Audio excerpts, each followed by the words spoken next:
Hey guys, it's Maria Brasco from Rowan University. I'm here with Ed Glavin, who is not only a Rowan alumnus, but he is also one of 3 of the executive producers on the Ellen DeGeneres Show. Thank you so much for being here. It's my pleasure. Okay, so let's think back to when you were a Rowan student, Glassboro State student, sure, yeah, as we Glassboro talked State about. College, Glassboro right. State.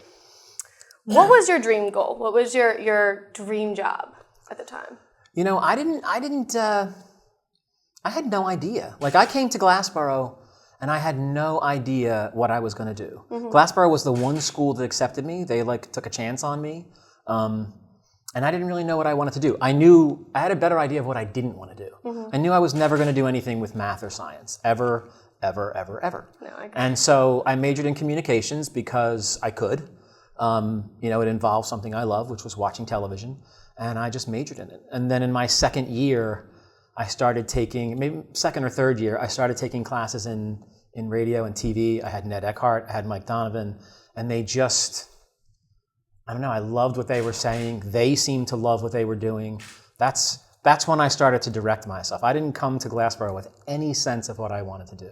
And you even told me before when we previously have talked that you said you had to take a community college class just to get into Rowan, which I find is so interesting. Yeah, I had to take a math class at Camden County Community College in the summer before I started at Glassboro. I went to Paul Six High School in South Jersey, and in my first semester of Paul Six as a freshman, I got 3 Fs.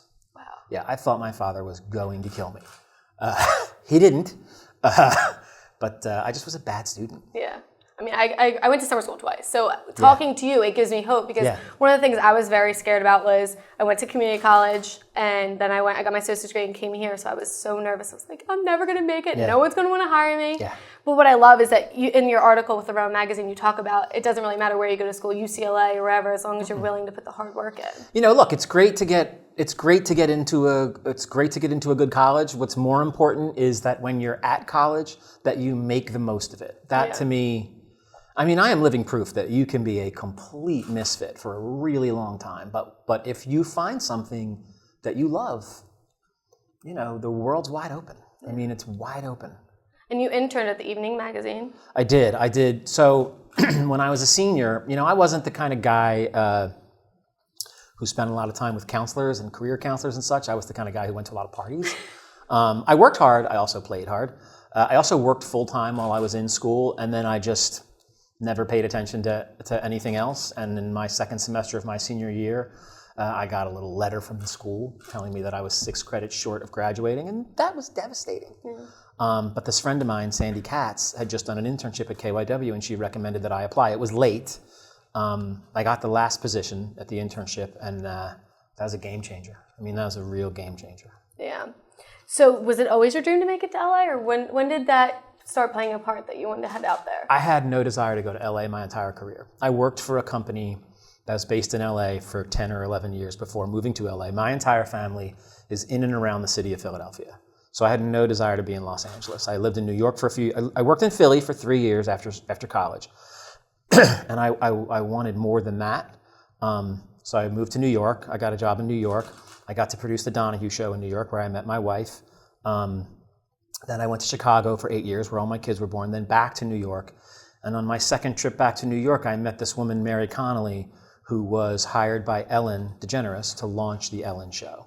And that meeting was fateful.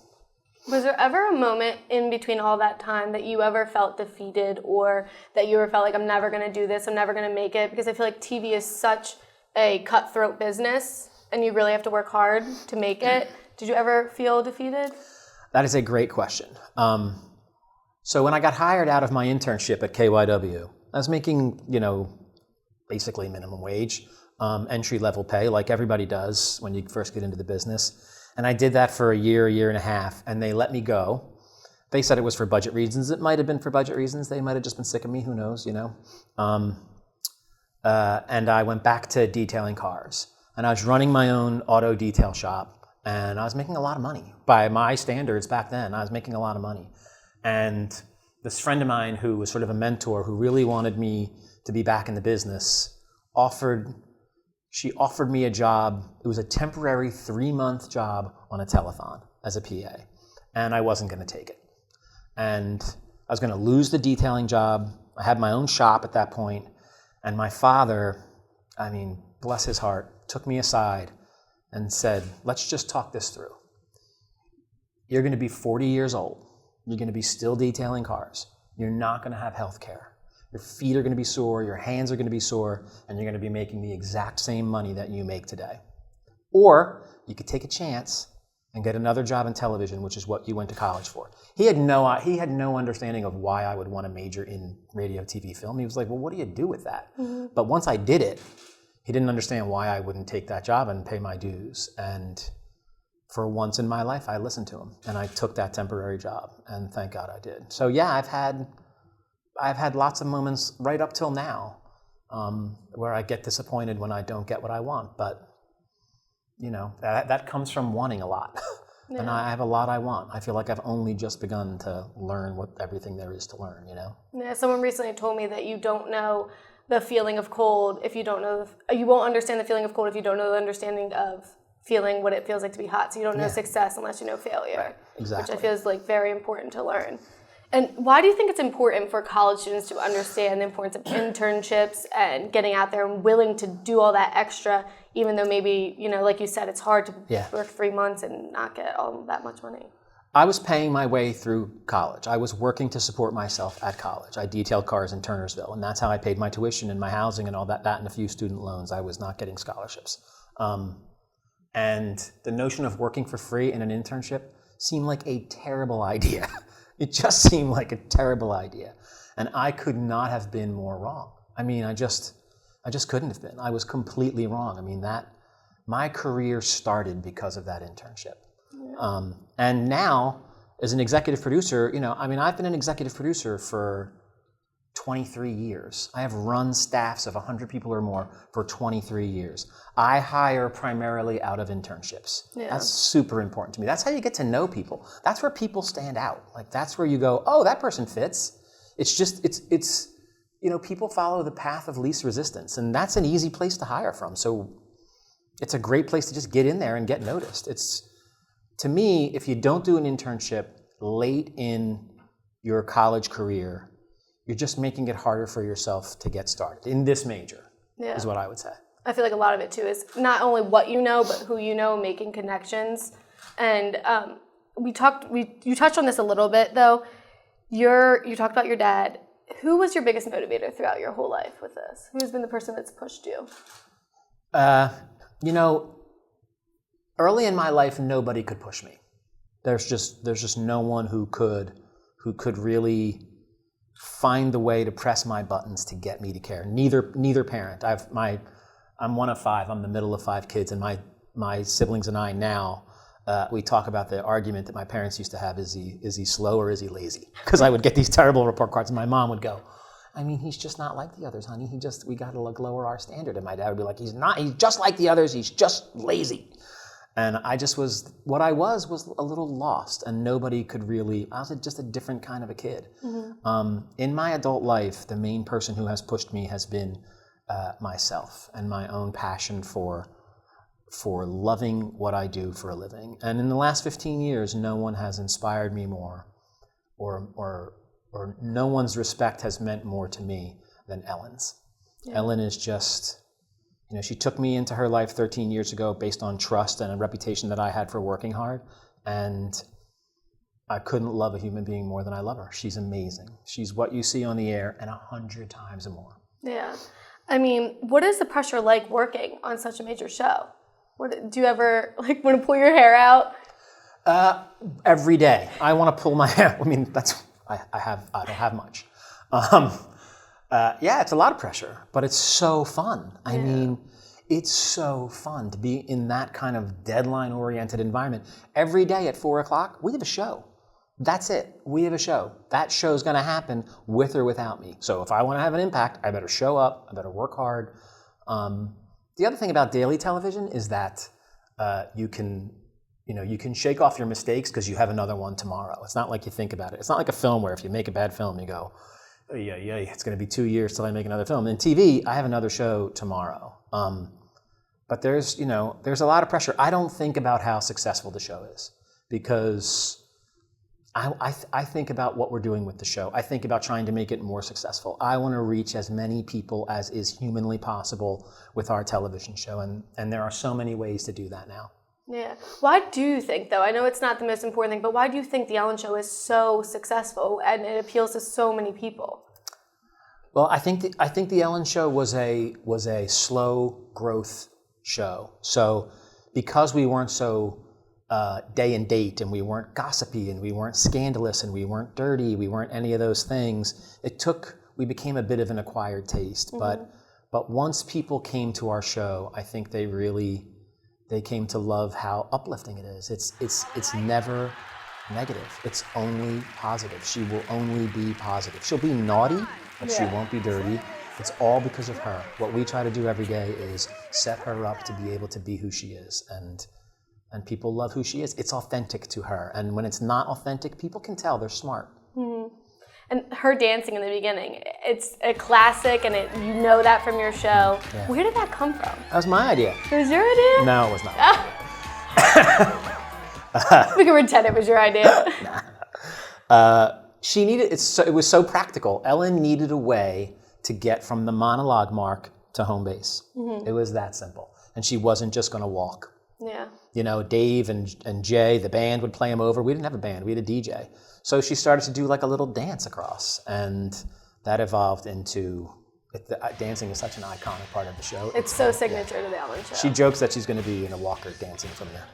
Yeah. Oh my goodness. That's all Ellen. The show is really a reflection of who Ellen is, and that's what I think we do best, is we keep it authentic to Ellen. Yeah. So run me in a day in the life of Ed Glavin, from start to finish. What time do you wake up? Run me in the day. Okay. Up at 5:15 a.m., out of the house by 6, beat the traffic across the 405, into work by 6:30, 20 to 7. I'm in 2 hours before most of the rest of the staff. I like to get my office to myself for a couple hours. I try to work out in the morning, answer a bunch of emails. A lot of what we do digitally happens at that time of day, or gets up and running that time of day. My assistant gets in around 8:15 or so, and then the other EPs come in then, and we, Andy, there's 3 EPs, Andy, Mary, and myself. Andy does all the segment notes from the producers, and Mary and Andy and I work with Ellen and with the writers, and there's a topical meeting every morning at 9:15ish, 9:30ish. There's a production meeting immediately following that every single day that has 50, 60 people in it. Mary runs that meeting. We go over what we're going to do on the show or shows, post-tapes, any comedy we're going to pre-tape, anything like that. Mary ends that meeting every day by saying questions, comments. Everybody has to be completely transparent, and everyone needs to know everything, because it takes a village to get that show on the air every day. Yeah. We meet with Ellen and the writers from 11 to noon. We rehearse at 1:45. We tape a show at 4. Wow. At 5 o'clock, we come back from the studio, back from the stage, and we start all over again. So the show for the next day is taped the day before? Yeah, tapes at 4 to air the next day. Okay. And then I kind of wonder sometimes, and I know we talked about it being uplifting, what kind of process do you guys go through to get guests on the show? Mm-hmm.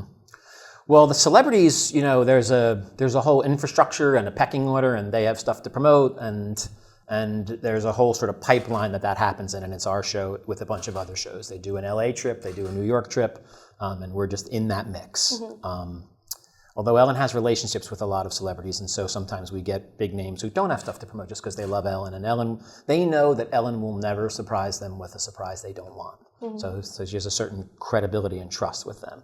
On the human interest side, we have a small but mighty group of human interest producers who are constantly scouring the internet and, websites for local news stations and newspapers and such, looking for the next, Noah Ritter, the little apparently kid. Oh, he is so funny, that kid. You should meet him in person, because holy cow. If he's not asleep, he's moving. But it's a big machine, and look, I am extremely competitive. I like to win. I like to be first to bookings. I don't like to follow people with bookings. And we work really hard to do that. Yeah, I mean, Ellen has founded a lot of people that are now pretty much famous because Ellen brought them on the show. You give Sophia Grace and Rosie. Yeah. They are the cutest little pair. They have their own music video now. Yep. That's pretty cool. So what episode to date, if you have one, of the Ellen Show is your favorite? Oh gosh, I don't have one. Yeah. I love almost every episode that we tape. Like it's really, some are more,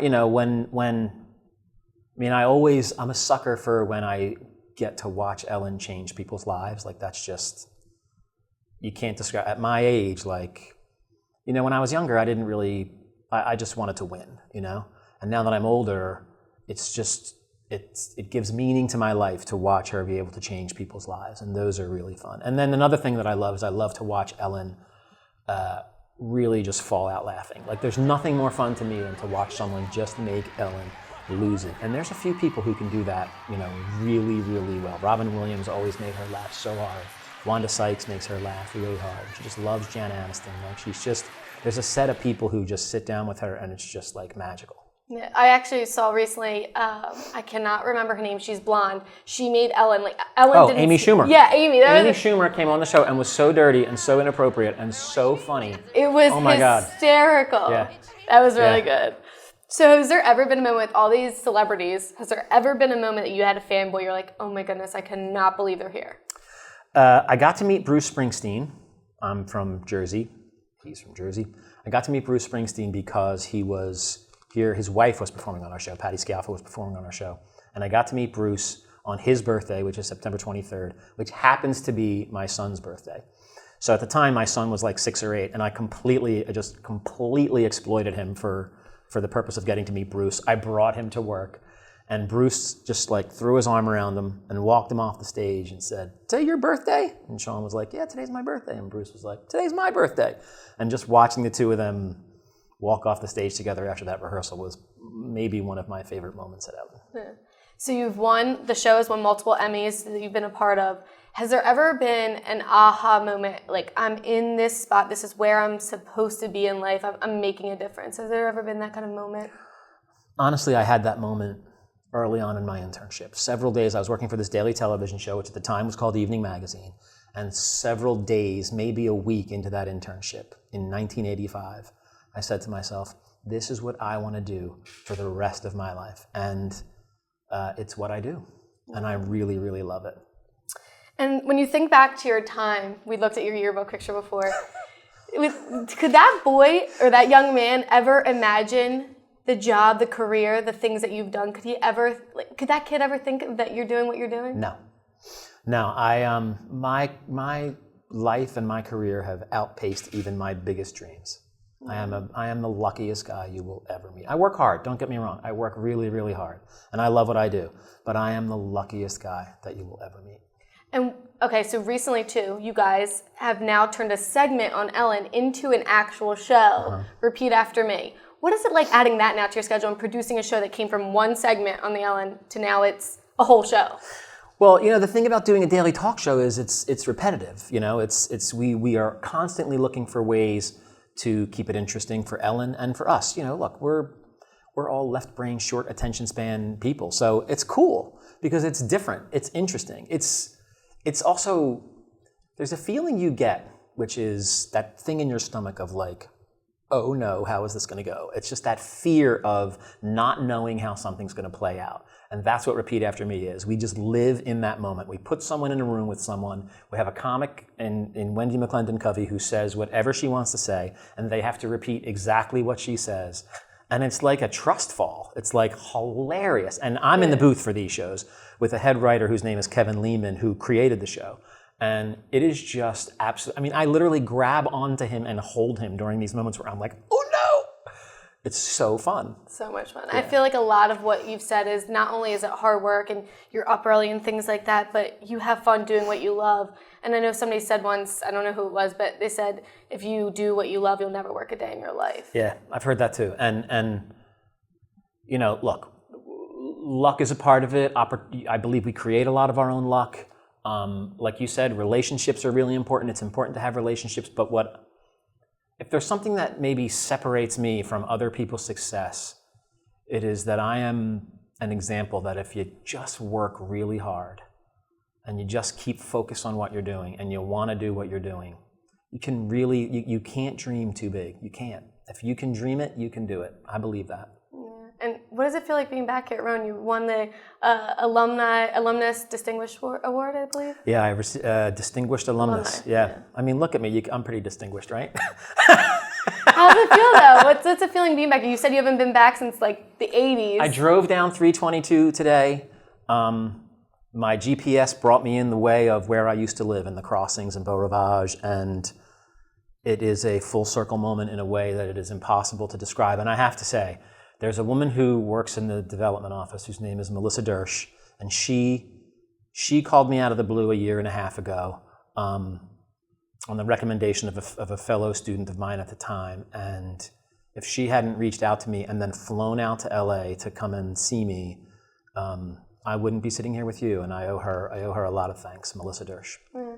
So do you have any final advice for any Rowan or just any student that is a senior or getting ready to head out into the career of pursuing a career in television? Do you have any advice for them? Oh, tons. Any final words? Yeah, sure. This is what I would say. Here's a couple pieces of free advice. Don't be willing to do anything legal. You know, be willing to be willing to run for coffee. You know, be willing to do that. Be willing to do whatever it is that you're asked. Don't get into the head of I'm doing all this work and none of it has anything to do with my major.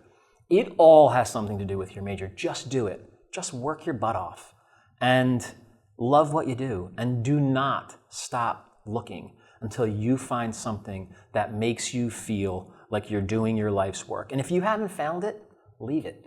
Mm-hmm. Here's what I know at 51 that I didn't know at 20. Life is short. I didn't reflect on my career for 1 second until Melissa Dersch called me and told me about all this. I never looked back. I don't look back.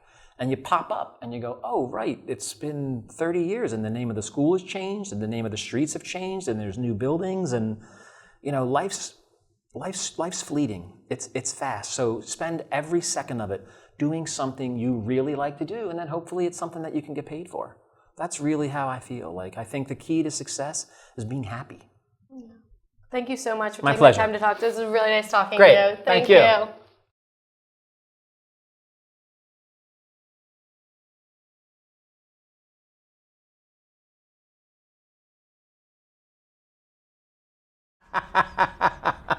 Oh my God. The young Ed Glavin. What a clown. And where did I get that tie and the corduroy jacket? I have no memory of that. I was just telling them, I didn't even get my picture taken for the yearbook. I don't remember doing that.